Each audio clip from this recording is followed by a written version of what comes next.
Je suis le bon berger qui donne sa vie pour ses brebis.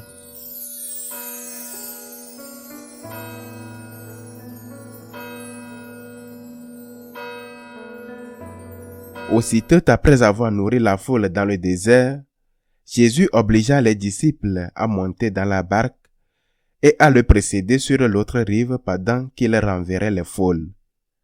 Quand il les eut renvoyés, il gravit la montagne à l'écart pour prier.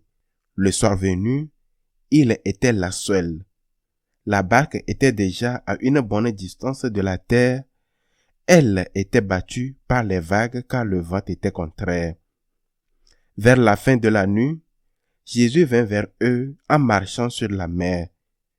En le voyant marcher sur la mer, les disciples furent bouleversés. Ils dirent, « C'est un fantôme. » Pris de peur, ils se mirent à crier. Mais aussitôt, Jésus leur parla.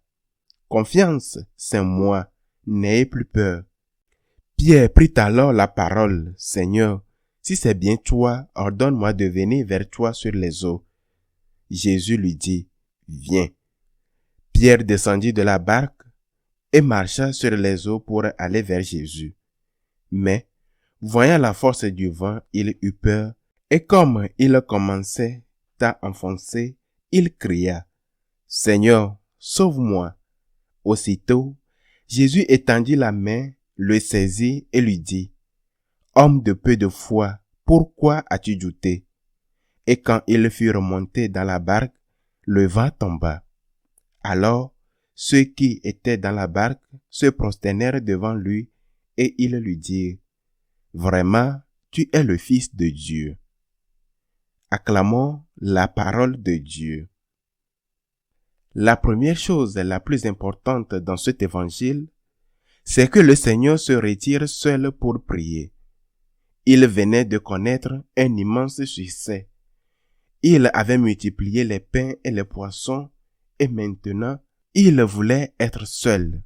Il avait besoin d'être avec son Père et avec l'Esprit Saint. Premier enseignement de cet évangile est que nous avons besoin de temps seul avec Dieu. Nous avons besoin de temps de rester avec Dieu et de parler avec lui.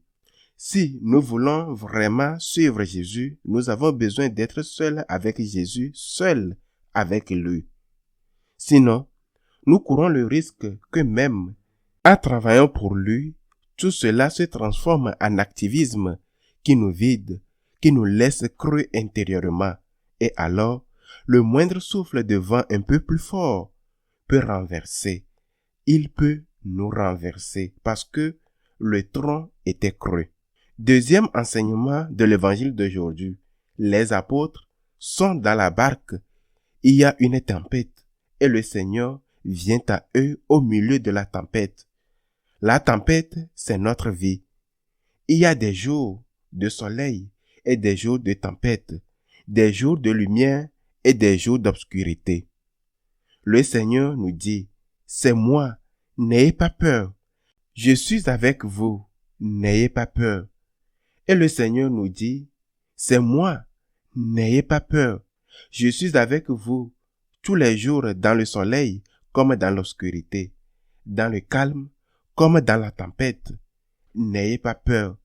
Ayez confiance, ayez confiance, ayez confiance. » C'est ce que nous dit le Sacré-Cœur de Jésus. Tu es au milieu de la tempête. Aie confiance en moi. Si tu perds confiance, alors c'est à ce moment-là que tu commences à couler. Aie confiance. Dieu sait ce qu'il fait. Dieu t'aime. Même si tu ne comprends pas pourquoi, ne t'éloigne pas de Dieu parce que c'est précisément à ce moment-là que tu as besoin de lui. Et si tu t'éloignes de lui, la tempête ne va pas passer pour autant. Simplement, tu vas être seul pour affronter cette tempête.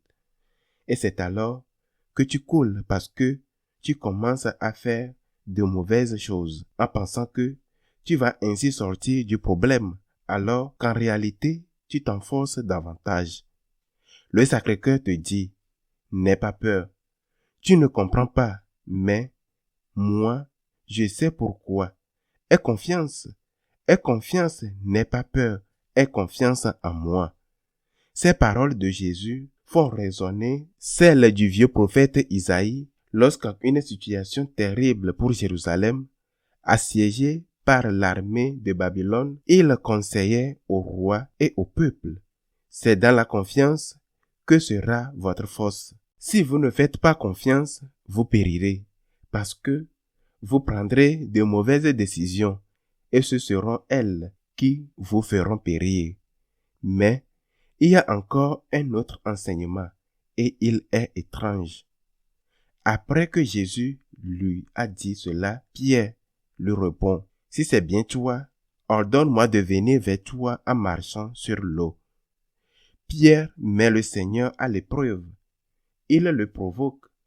Il veut le tester. Il ne fait pas confiance à Jésus et il le met à l'épreuve. Et il coule. Et il coule. Très souvent, au milieu de la tempête, lorsque tu ne fais pas confiance, tu dis au Seigneur, « Si tu m'aimes, résous ce problème. Si tu m'aimes, fais que cela se termine de telle ou telle manière. » Tu poses une condition. Si tu m'aimes, c'est la même chose que Pierre. Si c'est bien toi, tu poses une condition et donc tu n'as pas la foi. Tu as perdu la foi. Tu as perdu confiance et tu coules.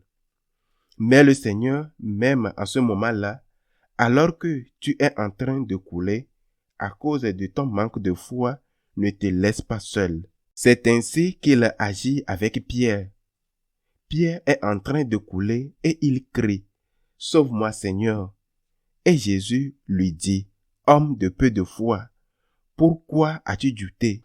Puis il lui saisit la main, le relève et en un instant, ils sont tous les deux remontés dans la barque et la tempête s'apaise. Si Pierre avait eu la foi, il ne lui aurait pas proposé cette folie. « Ordonne-moi de marcher sur l'eau. » Si c'est bien toi, c'est comme lorsque tu dis, « Si tu m'aimes, que ce problème soit résolu. Si tu m'aimes, fais un miracle.